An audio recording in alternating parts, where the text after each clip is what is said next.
Hello, welcome back. This is Muhammad Bey. Welcome to the second season of the Trade Broker's Diaries.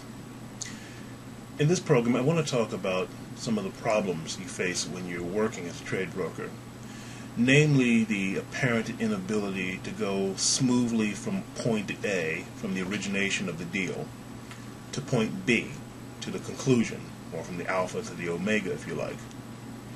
Many people are unfamiliar with just how difficult being a trade broker, being a middleman is. It is not for the faint of heart. If you don't have the adequate constitution to deal with the wide range of differing attitudes and personalities, then this is not really the kind of work you should be in. If you expect a trade deal to go smoothly from initializing the request to do a purchase to a smooth transition and close, you are kidding yourself. Often you're going to be dealing with a wide range of personalities. Many of them will have, shall we say, faults of one kind or another. Anything from people who don't know how to control their anger to people who have violent mood swings. And you're going to run into these people all the time.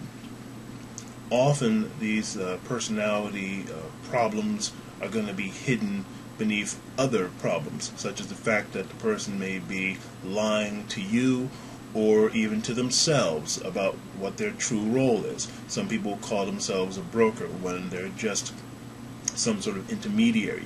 Some people call themselves a mandate when they're not a mandate. Some people lie and say they're the title holder when they're not the title holder. Some even claim to be the seller in an outright scam attempt. You're going to have to deal with all these things. And then there's the personality clashes. People who have short tempers. People who don't like certain kind of ethnic groups and come to conversations with preconceived notions about what they should expect. Some people don't like blacks, whites, Christians, Jews, Muslims, Asians, and so forth. So you're going to have a whole potluck of conflicting ideas and attitudes and preconceived notions on your conference calls. We may live in the age of instant communication, but this does not mean that doing the trade deals is any easier. It just means it takes a little less time. If you're the sort of person who feels personally insulted very easily, someone who gets insulted easily, then chances are you're going to have a hard time in this business. If there's a miscommunication, or if you hear only what you think you want to hear, rather than what you're really being told, or if you're inflexible and you're unwilling to change when the moment demands that you change, you're not going to be able to do a deal. You cannot get a deal done by going straight from point A to point B. Sometimes you're going to have to tack left and tack right in order to move forward. And don't let these problems really get to you, because if you do, you're never going to get a deal done. The person who gets angry first, the person who starts shaking their fist first, the person who slams down the phone first is the person who loses. If you go away from a conversation thinking that everyone's a liar or everyone's a fraud without really knowing all the facts, you're never going to have a success in this business. If it is possible, in some cases, in some circumstances, it might even be regarded as illegal, but if it's possible, you might want to consider recording your conversations, either over the phone or over Skype if possible, and then go back and play back the entire conversation and take notes on what you heard and what you said, so that if you are confronted later on about you said this, you said that, you can always go back to your notes and say, no, this is not what I said, and vice versa for anyone who says something and then claims that they did not say it. Also, it's important to remember that just because you believe someone lied or just because you think someone is a fraud doesn't necessarily mean that they are. It may be only your perception of what they said or what they did. After the conversation, you may need to sit back and assess your own beliefs about what you heard or what you think you heard. Because more often than not, people will cling to their most dearly held bigotries when it comes to the other person or the other institution. If you go away from a transaction, if you walk away from a deal because you think you've been lied to or you've been embarrassed in front of your buyer or your seller, maybe you have been. But if you look out the window, you might notice that the world has not come to an end.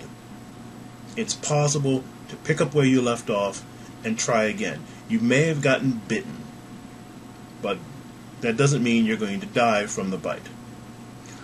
Whatever doesn't kill you is going to make you stronger. And that is the secret to surviving in international trade. One reason international trade is so difficult is because so many people are not used to the rough and tumble of international sales, international marketing, and international negotiation. What you need in these transactions are negotiation skills, patience, a good ear to listen.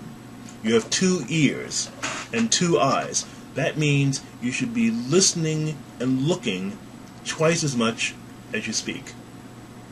So when you're dealing with these international trade dealings and things aren't going well, it doesn't always mean the deal has to come to a crashing end.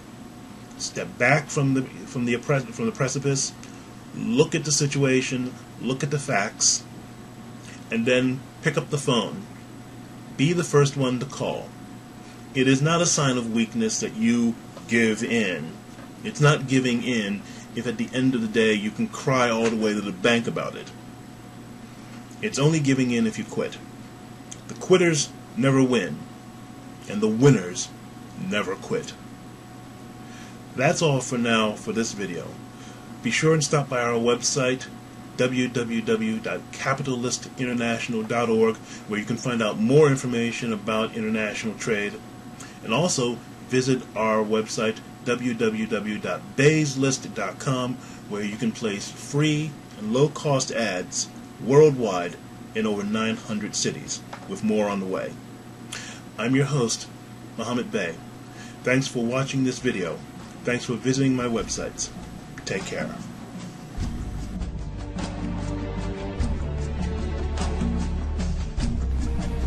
This program is sponsored by Bey's List. At beyslist.com, you can post free and low-cost ads to over 600 cities worldwide, with more cities being added every month, and by the International Import-Export Surplus Directory, containing hundreds of listings you can use to find products to sell in your business. Use the link in this video to visit our website, www.capitalistinternational.org. Thanks for visiting our website. Take care.